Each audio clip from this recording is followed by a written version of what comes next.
आप अपनी वाणी से जब भगवान शंकर के नाम का उच्चारण कर रहे हैं तो वो शिव को पसंद आ रहा।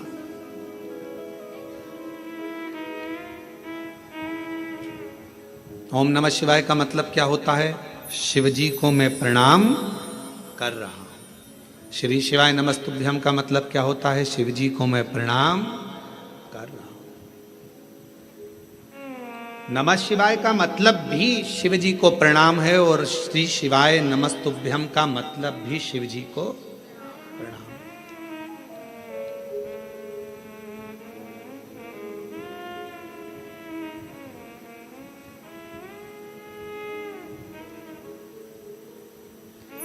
कलिकाल में बहुत सारे लोग भ्रम उत्पन्न करेंगे। कोई कहेगा महिला ओम नमः शिवाय न बोले, कोई कहेगा नमः शिवाय बोले, कोई कहेगा ये बोले, कोई कहेगा वो बोले। इसलिए मेरे शंकर भगवान ने शिव महापुराण में एक अलग से ऐसा अक्षर, ऐसा शब्द, ऐसा मंत्र, ऐसा जाप कह दिया कि कोई भी हो, किसी भी अवस्था में हो, वो जप ले, शिव की कृपा बरसना प्रारंभ हो जाती है। आप भटको मती। महिला ने ओम कह दिया, उसने शिवाय कह दिया, उसने ऐसा कह दिया, उसने वैसा नहीं। अपन तो शिव महापुराण की विद्येश्वर संहिता में स्पष्ट अक्षर में कहा गया कि श्री शिवाय नमस्तुभ्यम बोलने वाले का मात्र मुख का दर्शन कर लो तो जिंदगी में करे हुए सारे पाप समाप्त हो जाते हैं और अश्वमेध यज्ञ का फल प्राप्त हो जाता है। आप उसका जप करिए, स्मरण करो। किसी शिवालय में दर्शन करने के लिए जा रहे हो तो भगवान शंकर का नाम लेकर श्री शिवाय नमस्तुभ्यम। और हम तो फिर कहेंगे, जब रक्षाबंधन का त्योहार आता है ना, हिंदू सनातन धर्म के जितने त्योहार आते हैं उस समय पर कोई ना कोई बात सामने आ जाती है। फिर कोई कहेगा भद्रा लगा, कोई कहेगा ये लगा, कोई कहेगा वो लगा, कोई कहेगा कल दिवाली मनाओ, कोई क्या आज होली मनाओ, तो कोई कहेगा कब मनाओ। आपका एक निवेदन करेंगे, सनातन हिंदू धर्म के त्योहारों को कई बार विभाजित करने का प्रयास किया जाता है, पर आपका जिस दिन दिल कर जाए और जिस दिन तुम्हारा मन दिल से भगवान शंकर की अविरल भक्ति की ओर जुड़ जाए, उस दिन श्री शिवाय नमस्तुभ्यम कहकर, ओम नमः शिवाय कहकर भगवान का नाम लेकर तुम कुछ भी काम करोगे वो सफलता ही देगा। कभी गलत कर्म नहीं, वो आपको भटकाएगा नहीं, वो आपको विघ्न की ओर नहीं पटकेगा, वो आपको तकलीफ की ओर नहीं पटकेगा। राखी पर रक्षा सूत्र बांध रहे हो, राखी पर राखी बंधवा रहे हो, श्री शिवाय नमस्तुभ्यम बोलकर बांधो तो बहन का भी कल्याण और भाई का भी कल्याण हो, बहन का भी कल्याण और भाई का भी कल्याण।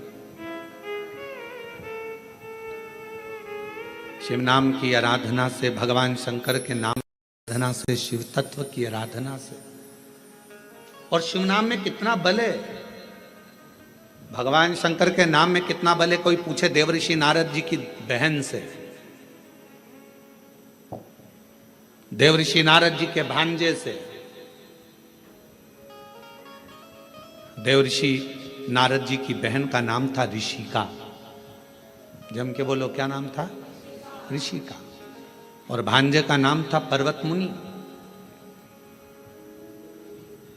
क्या नाम है भांजे का? पर्वत। देवऋषि नारद जी की बहन का नाम ऋषिका। और ऋषिका ने एक बार देवऋषि नारद जी से पूछा कि मुझे शंकर की भक्ति को प्राप्त करना, वो भक्ति मुझे मिल कैसे सकती, मुझे वो भक्ति कैसे मिलेगी? तो कहा,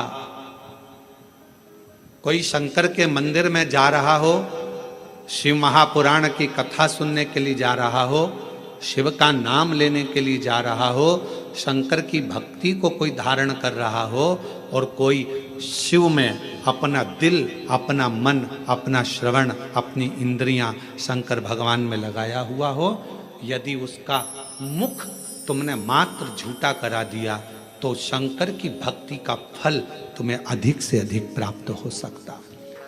अब आप लोग उठाकर देखिए, हमारे यहाँ एक शब्द कहा जाता है, भूखे को भोजन और प्यासे को पानी। जय बाबा, जम के बोलो जय बाबा बर्फानी। इतनी ऊपर बर्फानी बाबा बैठे हुए हैं। अमरनाथ जी की गुफा में कथा चल रही है, अमरनाथ जी की गुफा में शंकर जी बैठे हैं, अमरनाथ जी की गुफा में मेरे देवादिदेव महादेव बैठे हुए हैं, और दुनिया के लोग वहाँ लंगर चला रहे हैं, वहाँ भंडारा चला रहे हैं, वहाँ भोजन करा रहे हैं, वहाँ प्यासे को पानी पिला रहे हैं। क्यों? उन्हें क्या फल मिलेगा? तो शिव महापुराण में ऋषिका की कथा कहती है, देव ऋषि नारद जी की बहन की कथा कहती है कि ऋषिका, अगर शिव भक्ति की शुरुआत यहीं से प्रारंभ हो जाती है जब कोई शिव भक्त का मुख झूठा करा दे।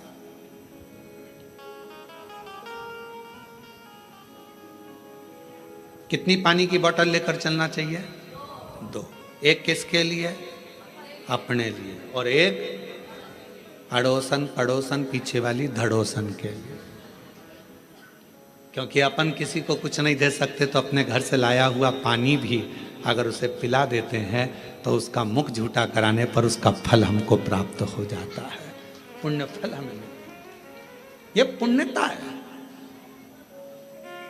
ऋषिका, पहला कार्य करिए कि शंकर जी के भक्त को भाव से, भूखे को भोजन और प्यासे को पानी, जय बाबा कराइए। दूसरा क्रम, यदि कोई शिव भक्त मिल जाए और आपके बीच में वो शंकर का भक्त मिले और उससे भगवान नाम, शिव जी क्या वचन, शंकर की कथा, शंकर का गुणगान, शिव नाम श्रवण करने का यदि सौभाग्य मिल जाए और भगवान अगर किस्मत दे दे और शिव कथा सुनने को मिल जाए तो 2 क्षण श्रवण करिए। ये दूसरी सीढ़ी है।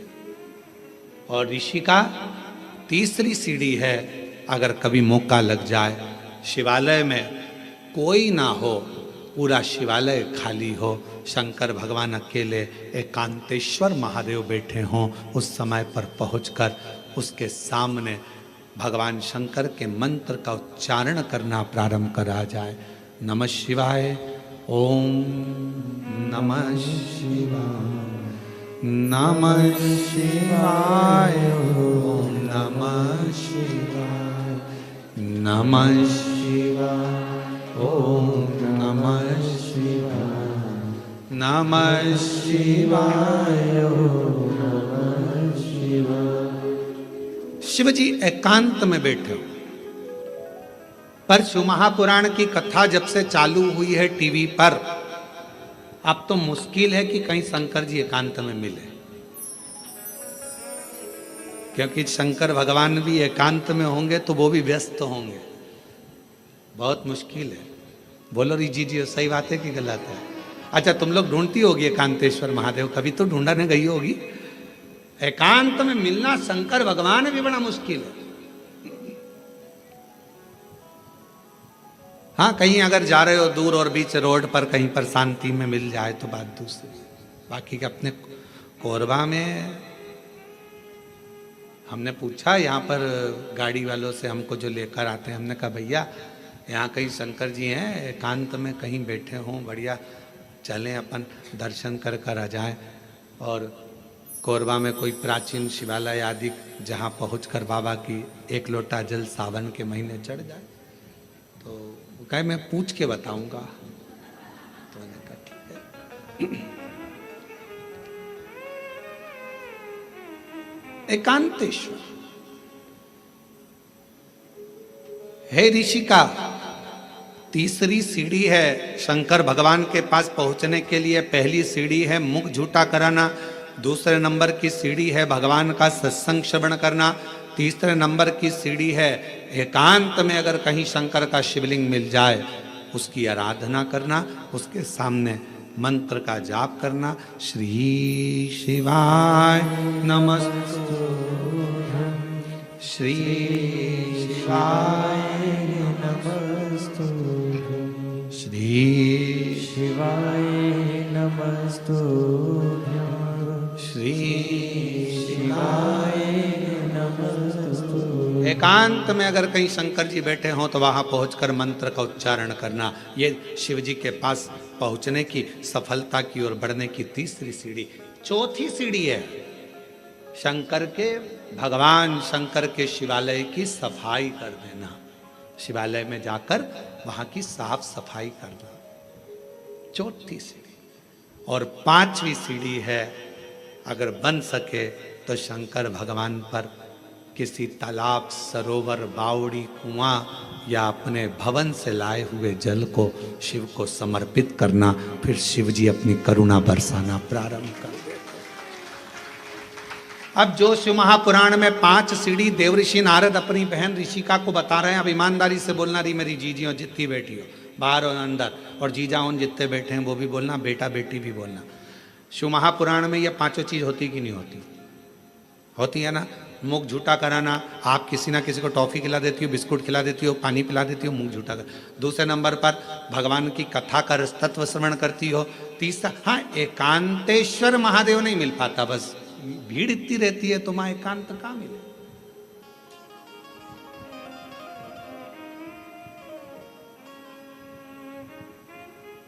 अभी हम जहां से आ रहे हैं वहां से लेकर ये होटल तक के बीच में रोड पर तुम देखो जरा, लोग खड़े रहते हैं। एकांतेश्वर है। बस एक चीज की कमी है कि एकांतेश्वर नहीं मिल पाता। चौथे नंबर के सफाई करने का मौका मिलता है जब आप कथा स्थल पर आओ। यहां पर भले होटल वाले लगे होंगे, सफाई करने वाले लगे होंगे, कर्मचारी लगे होंगे, पर आपका फर्ज है जब आओ कथा में बैठो तो गादी चादर सब अच्छे से बिछाकर लोगों के जो भी आए हैं 150 लोग उनके बैठने की सही व्यवस्था करना। भले अपन ने होटल वाले अपनी व्यवस्था करें, पर फिर भी अपना कर्तव्य है कि एक बार उस स्थान को साफ करना।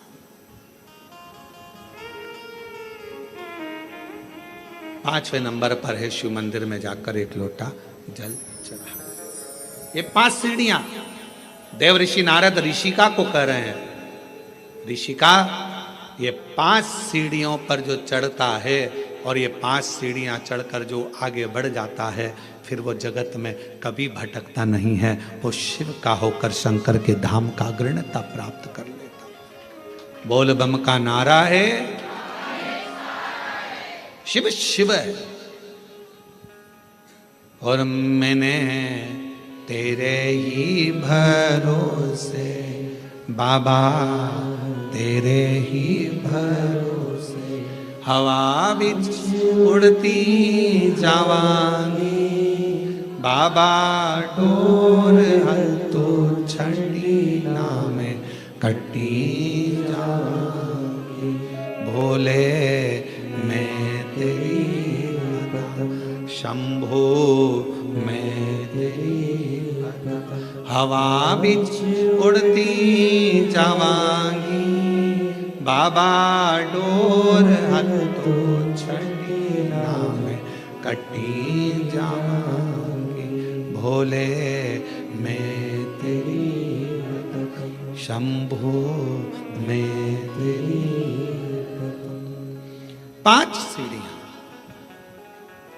ऋषिका ने उन 5 सीढ़ियों को पार कर लिया। शिव की कृपा हो गई।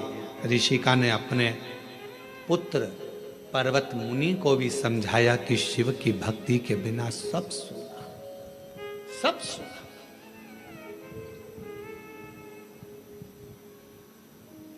केवल एक ऋषिका ऐसी थी जिसने अपने भाई को लगे हुए श्राप से भी भाई को मुक्त करा दिया था।